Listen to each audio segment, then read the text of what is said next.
welcome and thanks for being here. Thanks so much for having me. Well, I know this is a topic that's going to resonate a lot with the audience because almost everyone listening is a mom. And so organization is a huge topic for all of our lives. But before we jump into something you are definitely an expert on, I have a note in my show notes that you've had, it sounds like lots of lifetimes and many career paths, including one as starting your own business as a birthday clown. And I just have to hear a little bit more about that story. Yeah, more than anything, I wanted to be a stay-at-home mom, but I had to earn a living. So I tried if there was a side hustle, I tried it. And I can make balloon animals and I love face painting. So one of my many failed careers was I bought a clown costume. I put ads out that I was a birthday clown. I went to a few birthdays. Man, I'm not good at being a clown at children's parties, but I still have the clown costume and I'm really good at making balloon animals. So I think like as a mom, we do what we got to do in order to make our dreams come true. And I just kept trying and failing until I found something that clicked. I love that. And I have a lot of respect for that. I think, so many successful people talk about that the path to any success is often through a lot of other failures and that we learn so much through all of those things. So they're not really failures at all. They're really cool lessons. And I'm sure like that's now you have this skill that's probably great with your kids. Yeah, I think they're tired of it, but it's great to when I go to other people's birthday parties, I pull it out like, look what I can do. Yeah, That's it's awesome. fun. Well, and it seems like you have truly like found your purpose and calling now with the organization side because I've seen your work and it's awesome. I was so excited to know I was going to chat with you today. And I think let's start broad and just kind of I want to hear your kind of philosophy of organization. There's so many different styles out there and I know like as someone who doesn't feel like I'm naturally that way at all, it seems like overwhelming to even start. So what's the philosophy?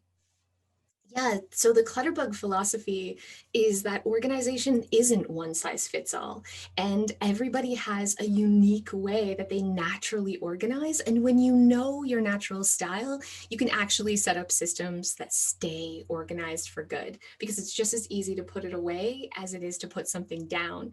And that really came from I am not a naturally organized person. I'm a recovering super slob. I'm still not a naturally organized person, even though I've been doing this for a living for 10 years. But I think that's the magic of it is you can have an organized house that stays tidy all the time without being a typically organized person. And so I discovered that I organize in a less organized approach. I call it a macro approach about 10 years ago. And it just grew from there. I working with clients, I discovered there was more than one way to organize. I never thought this would be a business. And then I just woke up one day and realized, hey, I'm actually earning money doing this incredible hobby that I'm passionate about. And I think that's my biggest blessing for sure.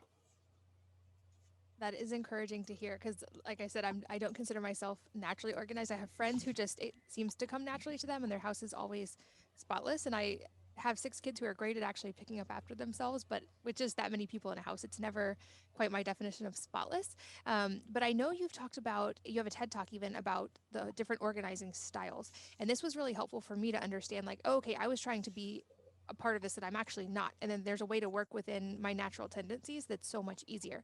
So can you walk us through like kind of what organizing styles are? Yeah, absolutely. So it really breaks down to how you naturally sort and how you naturally store your things. And so really naturally organized people like to sort in lots of categories. They like to have lots of tiny details when they're sorting. And other people need fast, easy, simple, broad categories.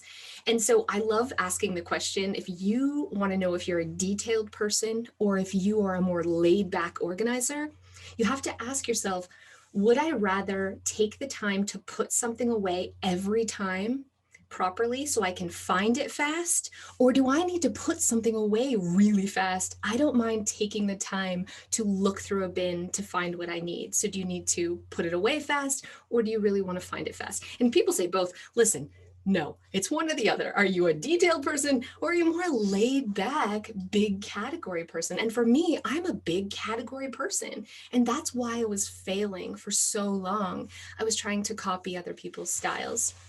And so the other side of that is if you are a hidden organizer, so you prefer your everyday things out of sight, or if you're a visual organizer. And visual organizers, it's out of sight, out of mind. So they want to see their important everyday things, which is why they're subconsciously leaving them out. And so, this combination of detailed versus non detailed and visual versus hidden makes up your organizing style. And when you know this about yourself, in those areas you're struggling, you can say, okay, I'm coming in the house. I'm dropping my keys on the kitchen counter. I'm dropping the mail on the kitchen counter. I should take it up to the office and put these things in the folder, but I'm not. Why? Because you're probably visual and you need fast, easy systems. So hang some hooks and a paper organizer right on the wall above where you naturally pile. It's about creating simple, real solutions for the way you naturally organize in your home. Yeah, that helped me so much to realize like I like things put away, so I'm not a visual one. Like I don't want the clutter out. I want things put away, but and I'm more big picture.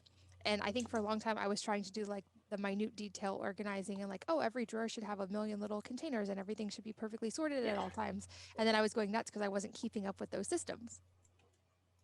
Exactly. And it didn't, this definitely grew organically because when I first started getting organized, I thought I was a genius. I thought people are detailed or non detailed. And so when I started helping clients, I said, listen, if this doesn't work for you, call me and I'll come back and organize it for free. And then people called me and I had to go back and organize for free.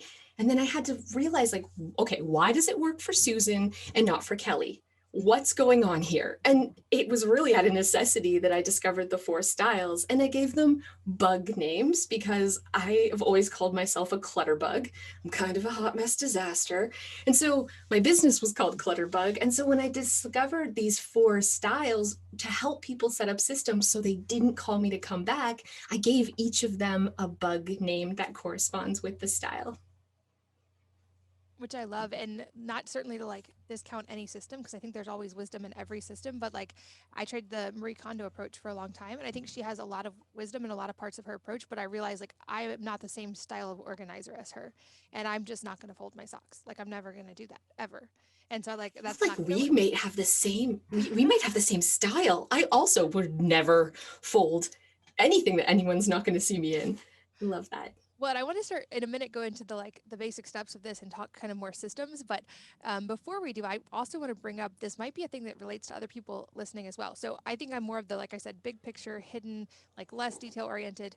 What about if someone who has a partner who is the opposite? So I married a like someone who came from a German Sicilian background and no, everything must be color coordinated and facing the same direction and socks should be folded. Any advice for like partner differences when you're living in the same house? Yes, I do. I call it the golden clutterbug rule. And so when you're combining styles, you are a ladybug. That's the style that you are. So big, broad, laid back categories, but everything hidden out of sight. And if your husband likes things out of sight but really detailed, he's what I call a cricket. And so the nice thing is you both kind of prefer things out of sight, but he wants super details. The golden clutterbug rule is we always default to the laid back and the visual organizer. So you win in this case. So bigger categories, slap some labels on baskets, toss things in. At least it's going to get put away. At least it's organized. You know where things are. Yes, he's going to have to spend a few minutes digging through, but this only pertains to shared things. So he can get really detailed with his own things, his bathroom products. If he deals with paperwork, he can go full cricket with those things. But the things you share as a family need to be way more laid back so that everyone, especially children, can keep it up. Most children are what I call a butterfly. And a butterfly is a visual organizer that needs fast, easy, simple solutions. And you can see that children are butterflies because they love to line up all their toys on their bed, all their stuffed animals, or line up all their toys where they can see them. And if you take a toy and you hide it out of sight, a child will forget that they even own that toy. So we need to set up really visual systems for kids, not toy boxes, visual systems with picture labels and have it fast. So cleanup is just tossing them back into sorted containers. That's a great tip. And I feel like that advice of like default to whichever one's easier for the whole family, that is a metaphor that seems to apply to so many other areas of relationships as well, but especially with the kids, because I've been very big on the kids being active participants in the community of our home and actively contributing to meals and cleaning. And that makes it less overwhelming for them too, which makes them more willing to want to do it without there being any kind of friction there. So I love that tip. So, okay, if someone is recognizing maybe some in their patterns and some of the things you're saying and realizing maybe especially it's a great time, after coming out of the holidays, we're all been at home, we're like, oh my gosh, I've got to organize. What are some of the first basic steps? Because I also know it's overwhelming when I've had those days where I'm like, I'm organizing the entire house today, and that never tends to work out well. So what are some of the first basic steps? The first basic step to getting organized, nobody wants to hear. But the truth is, you can't organize excess. You can't you can't buy your way out of a messy house because the fundamental underlying issue is always too much stuff. So the first thing we do is just declutter. And I like following declutter. I love Marie Kondo. I think her method works so well for so many people, but it's really mood based, isn't it? What brings you joy? Some days everything brings me joy, and some days nothing brings me joy. And the last thing I want to do is declutter without logic. I don't want to declutter with feelings. I want clear, concise rules. So the rules are, have I used this in the last year? And if I didn't own this, would I buy it again? And do I actually like this item? So if the answer to all three of these is yes, we keep it. If the answer to two of these is yes, we keep it. We only let go of things if the answer is no to all three. So we don't have to worry about making a mistake. We don't have to be anxious about getting rid of something that we love. It's really clear and there's no emotion involved. That is super helpful, and that's a good point. I think like it's great that she makes people think about like if something brings them happiness and joy, but that's not the only factor that's involved. So I love that you have a multi-pronged approach. Yeah, sometimes my potato masher doesn't bring me joy, but I still need it when I'm mashing potatoes. But you know what works about the Marie Kondo approach is taking the stuff out of its natural environment. And that is something I recommend. You don't have to make a huge mess and empty every book you own and put it in a pile in the living room. But just if you're going through your closet, take out the shirt of your closet and hold it up out of the closet and ask yourself, have I worn this in the last year? If I didn't um, own this, would I buy it again? And does this look good on me? If you're just looking at the closet as a whole, you're going to want to keep everything. But take a second to take one piece at a time out and make a decision. If you keep it, put it back in. If you're like, actually, I feel terrible about my body in this, you throw it in a pile to donate.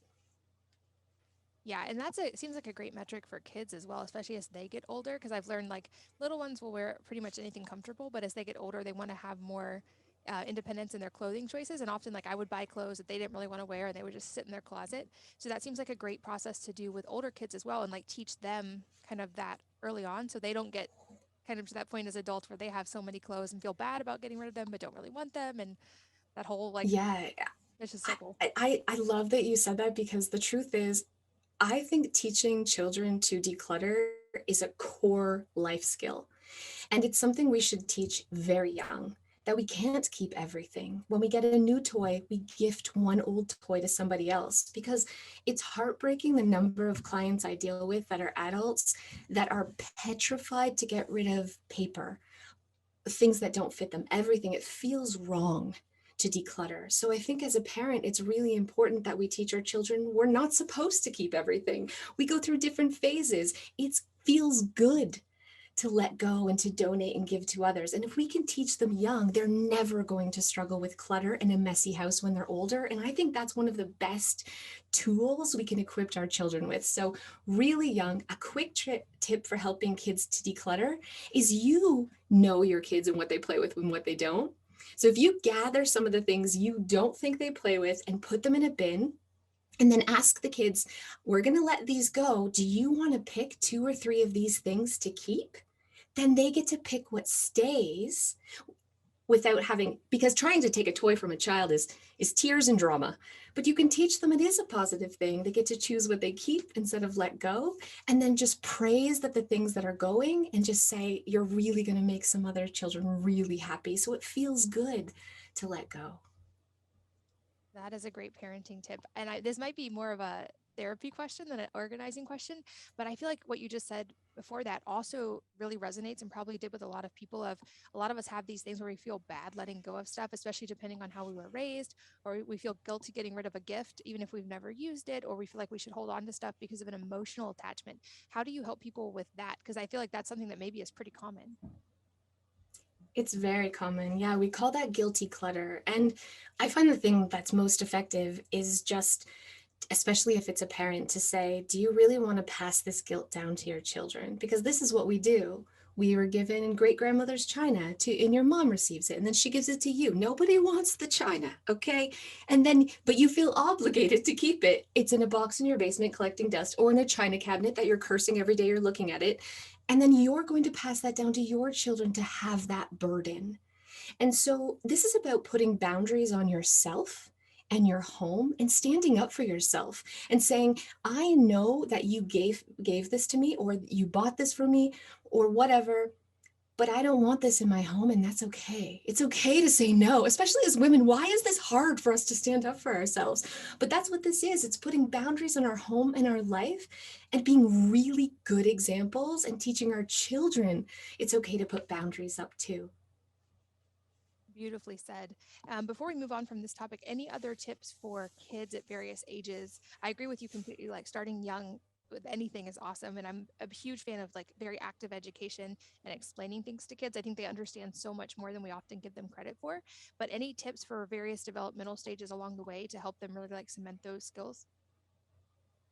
Yeah, so I love organizing toys. And for me, I mean, we've ditched our dressers in the bedroom and even in toy rooms. I always go for cube shelving because cube shelving gives you a 13 by 13 space for each toy category. That's the perfect amount. It's the perfect amount for Barbies, for cars, for building blocks. And so going with a cube shelving and making sure that you label the front gives children a limit too. And you start by saying you can play with one bin at a time, and you have to clean that bin up before you get another bin. And then they can move to 2 bins and 3 bins. And before you know it, kids are in the habit of picking up after themselves because it's a manageable amount. Every bin is clear what's inside, so they don't have to dump to find the toy that they want, which often happens with toy boxes, right? They dump everything out looking for what they need. But you're also putting a limit on what they can keep in each of those categories. And we all need that. We need limits in life of what we can keep in our home. That's another great tip. I'm making notes for the show notes for you guys listening. Um, so, if people are starting this process, what should they do when they get overwhelmed? Yeah, my biggest piece of advice is 5 minutes matters. I think we get stuck in this all or nothing cycle that we're looking at our house, it feels overwhelming. We're like, oh my gosh, I'll have to get a babysitter and take the whole weekend, or wait till I get a week off work, or wait until I have the time, money, resources to do it all at the same time. But 5 minutes is really the key. Grab a bag and set a timer for 5 minutes and hunt for 10 things that you can donate today. Do one junk drawer and organize it. Do organize one dresser drawer. This is how not only we tackle our entire house without making a bigger mess, but also we build a habit of house management, right? Because it's never ending. We'll always have to declutter, we'll always have to tidy. And I know for myself, this was not like something I was born doing. I would let it go and then spend an entire weekend cleaning my house like a madwoman because someone was coming over or because I couldn't take it anymore. And breaking that cycle started with 5 minutes at a time and embracing good enough. I don't have to organize the entire closet. I can just let 10 items go today. I love that. And it's encouraging to hear that you were not naturally born like this either. And now you've like helped so many people become more natural at these processes. So it's very, very encouraging to know there's hope. And I know that you organize for clients as well. And I wish we could all just like hire you and have you come in our homes. But I'm curious what challenges you run into when you're organizing for other people. Like, do you hit some of these roadblocks that they don't want to get rid of stuff? Or like, what are those challenges? Yeah, that's always the biggest challenge is the decluttering part. And it's never about the stuff. It's always more it's more than that. And so my biggest challenge is discovering the why, because if I can figure out why someone's struggling, whether it's They've had a loss as a child, they had a fire, maybe they have financial instability now or before, or their parents had financial instability, or it's the guilt, or it's the fear of being wasteful, which a lot of people have, especially in this day and age. The thought of putting things in a landfill can be crippling. But when we discover the why, we can really unpack it then with logic and reason and help overcome the anxiety that comes with it. So that, I mean, it seems a lot like counseling, and that is very weird to say, but yeah, it's the biggest and most important step is really understanding why it's hard to let go, and everybody has a different reason. Yeah, that's a great point. And unpacking it, I feel like that's true in the health world that I navigate a lot as well. It's like it's very seldom about the what and very much more often about the why. And even I've talked about like the mindset side being so much more important than I realize. Like what we eat matters, but that underlying emotional why is often really driving the what. And when we don't address that, we're fighting our subconscious and our natural tendencies. And that is a huge drain on natural resources in our brain. And we will eventually like lose that battle because you can't battle that for so long. Yeah, it's such we have such we're such bullies to ourselves, aren't we, sometimes? And a lot of people have this core belief that they're just bad at organizing, or they're just messy, or they're lazy. And that core belief stops them from trying because they're so afraid to fail, and they're looking for evidence everywhere to support that they're messy and they're lazy, and why bother? It's just going to get messy again. And it's stopping them from really having the confidence to just try. And so confidence building with clients is a big part of my job. Everybody wants a plan. They're like, just do it for me, give me the roadmap. And I'm like, no, you got to trust yourself. Nobody knows your home and your family better than you do. You should be the person to design your organizing system, not me. My job is just to come in and hold a mirror and show you all the things you're great at and all the things you already know. And I really trust people's body language about what they want to keep and what they don't. As soon as I hold something up and someone sort of makes a face or they hesitate whether they like it, I know they don't. And I know it can go. And so I show them that so they can eventually trust their own body language and trust their own decision making. And from that, it seems like this would have rollover into lots of areas of our life besides just our home. So, I mean, you do this hands on all the time, but how do you see this organizational system and making this part of your routine affect other areas of life as well? I mean, I say life changing a lot, but listen, getting your house under control is legit life changing. Your home is the foundation for your entire life. When your home feels effortless and in control and calm, your finances will improve, your relationships will improve, your self confidence improves. I Every aspect of my life, like dominoes, started to fall into place as soon as I got my home under control. And just the opposite is also true. When your house is chaotic and stressful and messy, and you feel like you're on a hamster wheel and you never have any time to catch up on anything, how could you possibly get control of your health and your finances and your relationships when your home, your environment feels so hectic?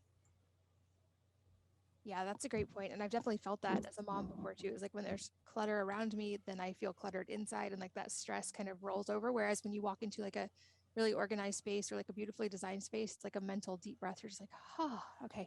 Now I have bandwidth to handle these other things as well. Do you feel like Yeah. the systems cross over as well? Like as people learn to like put these 5 minute breaks in place to like organize their house, they like start applying that to like other areas where they can save time or they can be like, oh, I can do that with cooking as well. I can like batch this or I can pre-organize this or Yeah, absolutely. So zoning is a big part of organization. If you're going in your kitchen, I really want my clients to think critically about where they stand when they bake. We should keep your baking supplies close to there. We should walk the least amount possible to put the dishes away. So let's store them close to the dishwasher. And when you start thinking about your home in ways of time management, really, and practicality and function, I feel like it changes something in your brain and you start looking at everything in a way of how can I work smarter, not harder? Because we spend a lot of time managing the mess and we spend a lot of time just running on the hamster wheel of life, not really going anywhere. And taking these practices of making our house more efficient and not worrying so much about it being beautiful, but more functional can really translate to every area of our life. Yeah, absolutely. I've said before, like, as moms, I don't think it's everything we actually have to get done that stresses us out. It's knowing all the stuff that we have to get done, especially if there's not systems. So, like, I have pretty elaborate systems for food planning and for supplements and for all those areas of life because I know if they're open loops, they're going to stress me out. And if I already know when laundry is going to happen, then it's not going to stress me out because it's planned. And so I feel like putting those things in place does give you so much more mental bandwidth. Also, I know we've talked about the styles and how there's a lot of individualization here. But I'm curious if there's also kind of commonalities or general best organizing tips and tricks that people can use when they're getting started. Yeah, I mean, obviously, everybody, I'm going to say it, I know, should start with decluttering. Nobody wants to hear this. Everybody thinks organizing means I'm going to come in and I'm going to create more space. This is the biggest myth. And so we all start with decluttering. And then we start setting up organizing systems, no matter what your organizing style is, with the things you touch the most. And I think your kitchen counters are a really good indicator of this. If you have backpacks and purses and keys and phones and paper, that's a place you need to start. And instead of just hiding these or shoving these away when you finally clean the kitchen, how can you create homes for these things right close to where you naturally pile them? It might look like you clear out drawers of your kitchen island and dedicate those to bills that need to be paid. Or you hang a paper organizer on the wall, or you have a phone charging station right there on your counter. It isn't about what it looks like. It's about working with how you naturally put things down in your home. And your clutter is a really good indication of where you should set up homes because you're naturally putting things there, anyways. Yeah, that makes a lot of sense. I'm thinking of that in terms of my kitchen right now, and I'm going to go home and move around some drawers for sure. Um, I'm also curious if there's like some surprising things you do or don't do as an organizing expert. Because I also think if people are like now, like, oh, I'm going to hire an organizing expert, they might have like false expectations of what that's going to look like. So, as an organizing expert who's done this a lot, what are some things you do and don't do? Unfortunately, I don't make your space bigger. Unfortunately, uh, everybody thinks this. They're like, I know I have 10 pounds of stuff, but an organizer will fit it into a 5-pound bag. That is not true. The other thing I don't do is stack things Jenga style, if that isn't yours. So we look at the home edit as a beautiful example. Everything's in rainbow colors and everything's super stacked and absolutely gorgeous. I don't organize clients based on what it looks like. I organize for a client based on how they naturally put things away. Because here's the thing, you're not going to buy your food in colors. And so color coordinating your things is not realistic. Right? It's gorgeous in some aspects, but we have to think practicality first. So I'm not going to make your space bigger and I'm not going to worry. It is going to be beautiful, I promise, but that isn't my first goal. My first and primary goal is that your life is easier, that you don't have to come home from work and clean your house, that you don't have to clear off your kitchen table before you can eat dinner at it, that you no longer have to be scared when somebody rings your doorbell and it's a friend and they're stopping in for a visit because your house is a mess. This is what organization is really about. It's about creating a home that's effortless to keep tidy. Yeah, that definitely sounds like a better plan. And I would love to kind of sort of rapid fire go through some areas that I feel like are especially problem spots for a lot of women and moms. So I know for me, like the pantry is a big one with having 6 kids and just having, like, I have so many ingredients because we cook all meals from scratch. We almost never eat out. So there just is, like, to your point, there's a lot of things in there and I can't make the space bigger. Are there any like general pantry organizing tips that help just that workflow of the kitchen? Yeah, first of all, I would challenge you not to keep everything in the pantry. And I know that really goes against what you're thinking, but if you stand in a certain space in your kitchen to bake, I would challenge you to move the baking supplies out and keep those above where you stand. And also, kids' lunch making snacks and things like that, have those separate from your pantry items and maybe create a cabinet low in your kitchen that's just for your children. It has their plates, it has their glasses, it has their cutlery, and it has their lunch making snacks. Everything doesn't have to be kept in the pantry in order for it to be functional. I think it's important too to take prepackaged things out of boxes and put them in baskets. So you can really take advantage of that vertical space. So you can fit a lot of prepackaged snacks, pasta, rice in a basket, and it takes up the same floor space or the same shelf space, but you can pack a lot more in it because you're going higher with a basket. Do I think that you should, knowing that you are a ladybug, decant your nuts and your no, because you're not going to come home from the grocery store and you're tired and decant your quinoa. You're going to throw the package in your pantry. And so that's just not you. But so why would you feel guilty for not doing that? Don't decant except if it's flour, sugar, baking, the baking type things. That's a decantable. The other things, if it's not you, don't just have a basket labeled grains and toss them in there and move on with your life. Take some pressure off yourself and you're going to stay more organized. Yeah, that definitely feels like a better solution for me. What about things like paperwork and mail? I feel like this is another area of major clutter for a lot of people. And you mentioned like a lot of it gets lost in the kitchen for people sometimes, but any tips for creating a system that helps that not get backlogged? Yeah, so it's called the 5 sort method for paper, and it's critical that you sort your paper into 5 separate categories and that you don't mix them up. And so the first category is action. These are the mail that comes in, the bills that you have to pay. Anything important that you have to deal with that week goes into your action folder. Then you want one for short term. These are bills that you have paid, maybe monthly statements. You really don't need to keep these. You can shred them, but maybe you might use them for tax purposes, or maybe you just feel more comfortable keeping it. So we keep these in short term, and then we shred them all at tax time. Anything we don't use, we shred.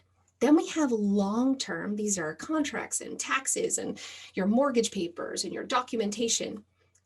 That's most people keep those in a filing cabinet. But again, we don't want to mix them with short term, or else you're going to end up with years worth of paper. You have to have a reference system. I just use a basket. This is where receipts go, coupons, flyers, things that, oh, I have this card for a painter. I might want to hire him or something. It goes into your reference basket. So you know where everything is, but it's not getting mixed up with bills that need to be paid or important papers. And last, we have a spot for memory.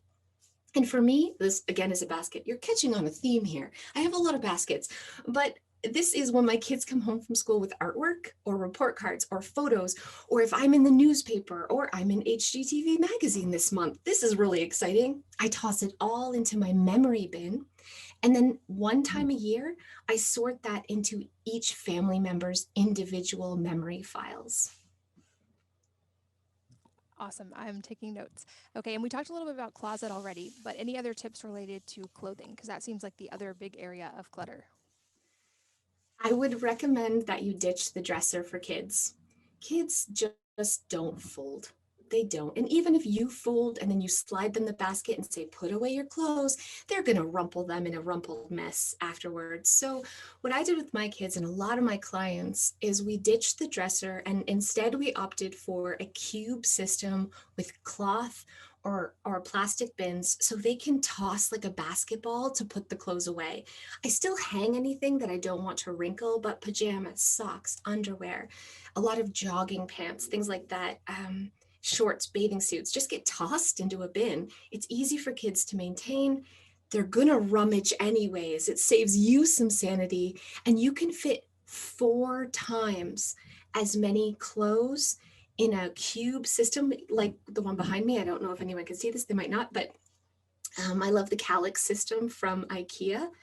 And it gives you display space above too for things like Lego or toys or anything like that. So you're really maximizing your floor space, but you're also maximizing organization for the way that kids think and naturally manage their things.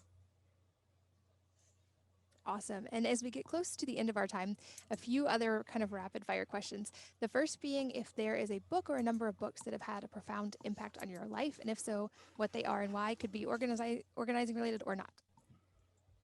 So Peter Walsh's It's All Too Much. Peter Walsh is the first organizing book I ever read, and he is my hero and the reason I started organizing in the first place. So I definitely recommend everything by Peter Walsh, the king of organization. But the self-help book that had the biggest impact on my life was Atomic Habits by James Clear.